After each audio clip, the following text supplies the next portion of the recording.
Hi, everyone. Welcome to my Hot Topic Tuesday. I am April Blackford. Can't pronounce my name today. I am a functional diagnostic nutrition practitioner, and today we are going to talk about why you are still bloated, common triggers and solutions.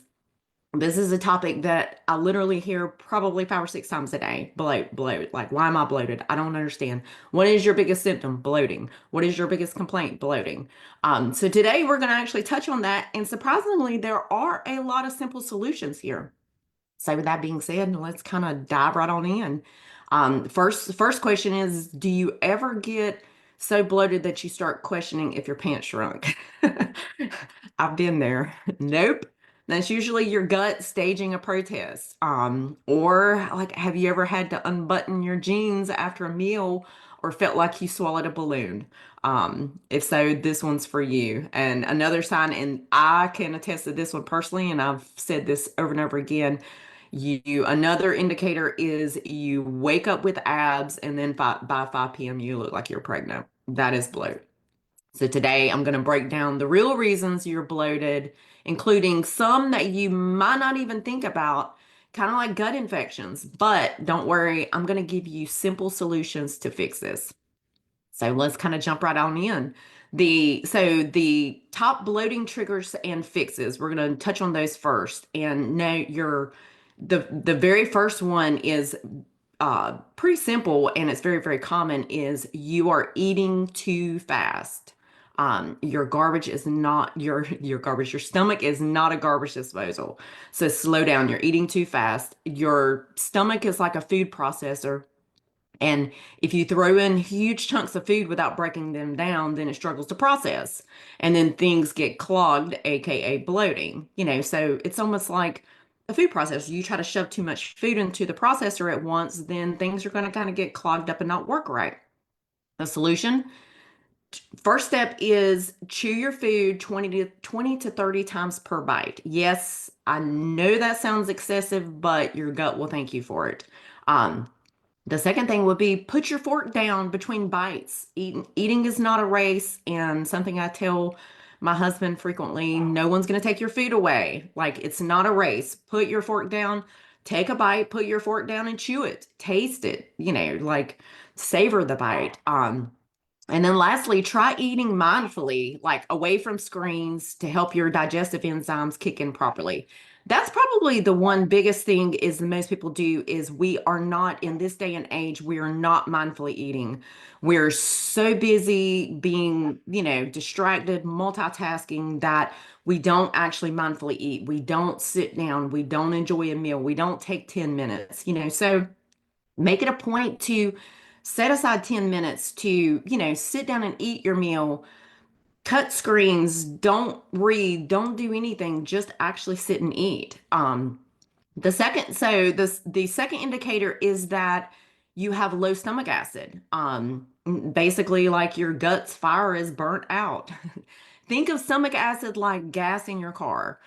Without enough of it, digestion slows down and food just sits in your stomach fermenting like last week's leftovers. That fermentation equals bloating and burping. Um, an easy fix would be to start your meals with apple cider vinegar. 1 tablespoon mixed into a tall glass of water, or lemon water 10 to 15 minutes before a meal can actually wake up digestion. Another easy fix would be to eat bitter foods like arugula, dandelion greens, and radishes. They actually signal your stomach to produce acid naturally. So, if you suspect that your stomach acid is low, adding some bitter foods to all of your meals can be super, super beneficial. And it could be something simple as, you can buy, dandelion greens or arugula in the grocery store on its own. So you can have a handful of arugula with a little squeeze of lemon and some sea salt on it, with alongside of your meal, and that would be super beneficial. Also, avoid protein pump inhibitors and acids unless they're completely necessary. They actually may be making your bloating worse by continuing to suppress stomach acid. And I've talked about this one before about stomach. I actually have had a topic on stomach acid and talked about reflux. And a lot of times, reflux in general is a symptom of, in some cases, it can be a symptom of too much acid, but more often than not, it is actually a symptom of reflux is a result of not enough stomach acid. That's a whole other topic that we won't jump on today, but it's like a vicious cycle. You get reflux or you get the acid that comes up, and in turn, you add an antacid to try to bring that down. But it ends up the acid is coming up because you're lacking stomach acid. So then taking the antacid is continuing to suppress the stomach acid even more. So it just ends up being a vicious cycle. Um, the third the third the third thing would be that you have food intolerances. So our gut actually has preferences just like we do. We all have personal preferences, and so does our gut. So our gut is, just look at it like our gut's like a picky toddler. Feed it something it doesn't like, and it's going to throw a tantrum in the form of bloating. So the easy fix would be, the first one would be keep a food journal for 2 to 3 weeks. So write down what you eat and note when bloating happens. And I will say with the food journal, it's not always easy to just immediately connect the dots, because oftentimes we'll just assume that if we're experiencing bloating now, it's because of the very last thing that we ate, but the reality is that's not the case. Like, we could be experiencing bloating from something that we ate earlier in the day, hours before, or even the day before. But if you keep a food journal for a couple of weeks, write down what you eat and when, you should be able to kind of connect some of the dots and see some of the overall trends. And then test removing some of the common triggers one at a time. Some of the common triggers that, like, if you're experiencing like out of the norm, like it's very, very abnormal, like bloating that just kind of came out the blue, and you're like, where the heck this come from? Like, why am like something's not right, something's wrong.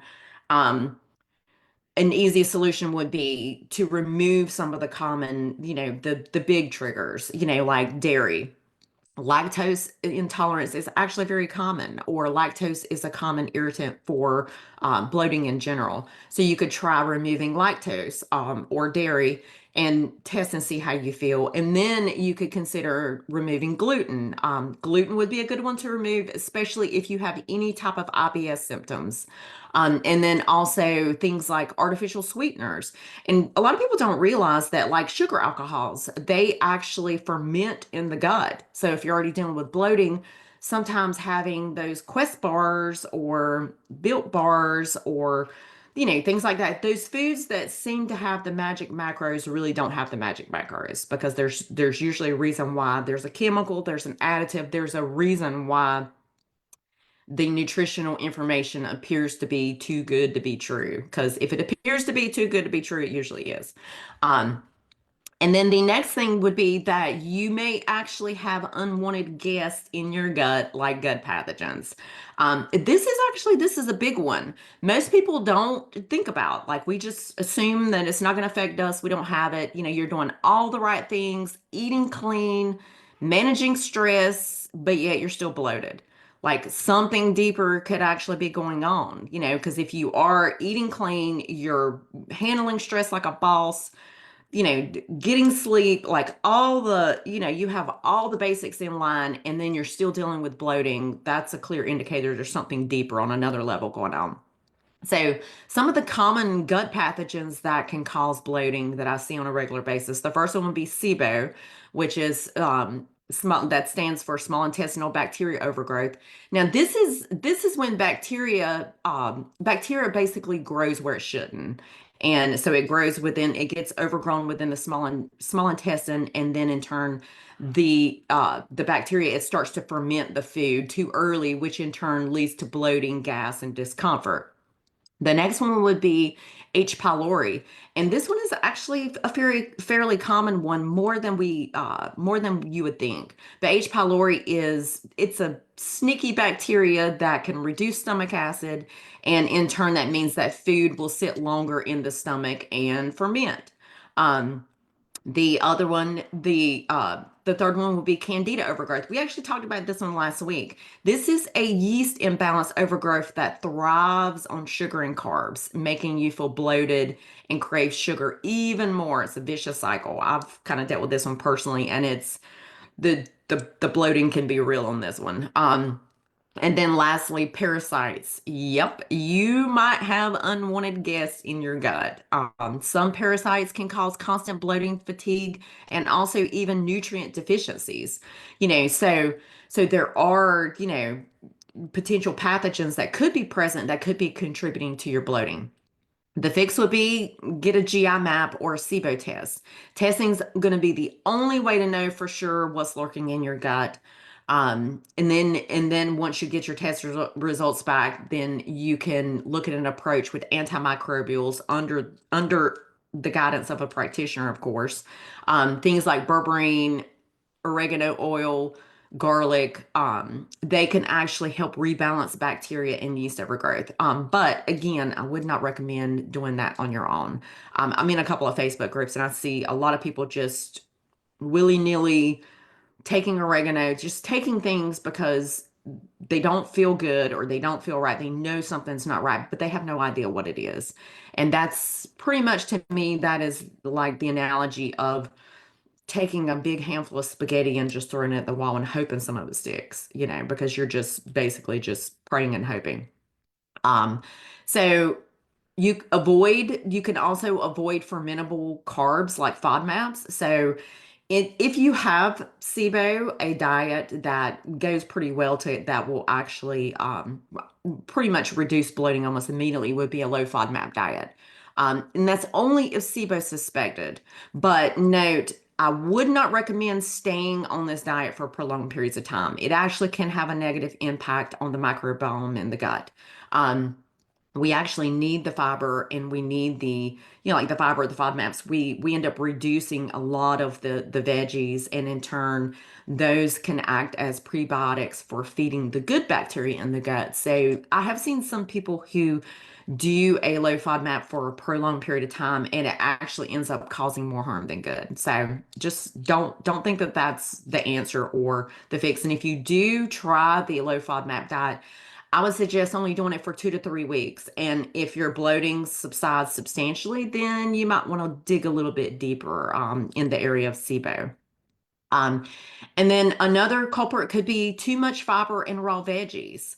So yes, healthy can actually cause bloating too. That's one thing is, we think, oh, the more veggies or the more fiber, the better, but eating too much raw broccoli is like trying to shovel a whole tree through a paper shredder. It's going to jam up the system.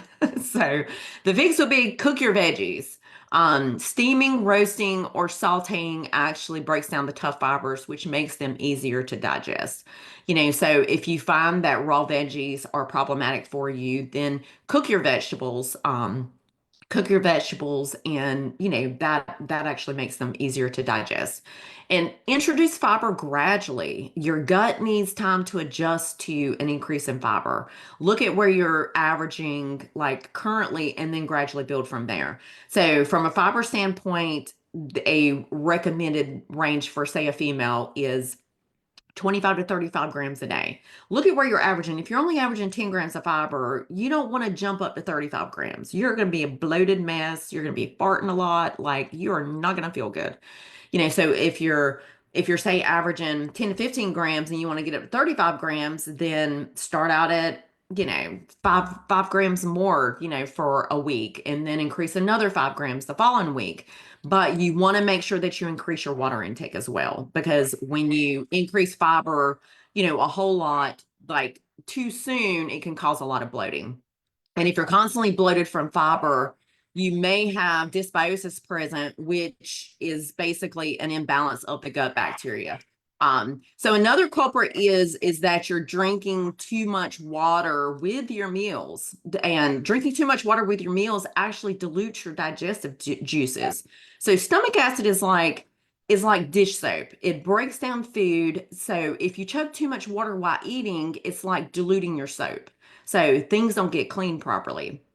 The fix, drink water. So aim to drink most of your water 30 minutes before or after a meal, not during a meal. So instead, just sip water instead of chugging it while you eat. So drink the brunt of your water, 30 minutes before you eat the meal or at least 30 minutes after you eat the meal, but only take sips during the meal. And another culprit would be stress and the gut brain connection. We talked about this one a lot. So your gut actually feels your anxiety. I know it may not feel like this, or you may not want to admit or to acknowledge that stress has a connection, but if your body thinks that you're running from a lion, aka stress, digestion is going to be the last thing on its to-do list, I assure you.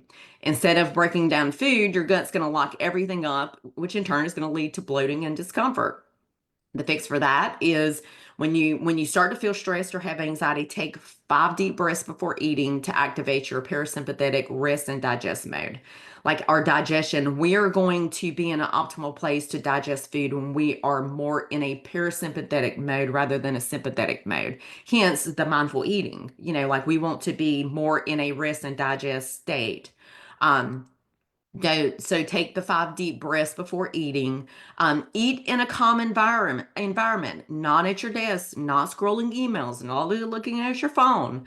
Again, another mindful eating reminder. Also, you can try magnesium or adaptogens. Adaptogens, kind of like something like ashwagandha, to help lower stress levels. Now, some tips for some quick fix bloat busters. Here's some easy ones. Go for a 10-minute walk after eating. It's something short, a 5-10 minute walk after a meal can help tremendously. Movement helps gas escape before it turns into full-on belly bloat. So it's funny because after dinner, I always tell my husband, I'm like, you ready? Are you ready to go take a digestion walk? And something just as simple as a 5-10 minute walk after a meal can kind of just help stimulate and start moving digestion. Another tip would be drink ginger or peppermint tea. Both can calm digestion, kind of like a warm hug for your gut. Like they're both super, super beneficial. And there's a super cheap, inexpensive fix. Well, I'm not going to say fix, but it's a super inexpensive thing that you can grab at the grocery store and test out. Try magnesium. Magnesium helps things move along if you're bloated from constipation. So something like magnesium citrate works very, very well. And also another tip is lay on your left side. Laying on your left side helps trap gas move through faster.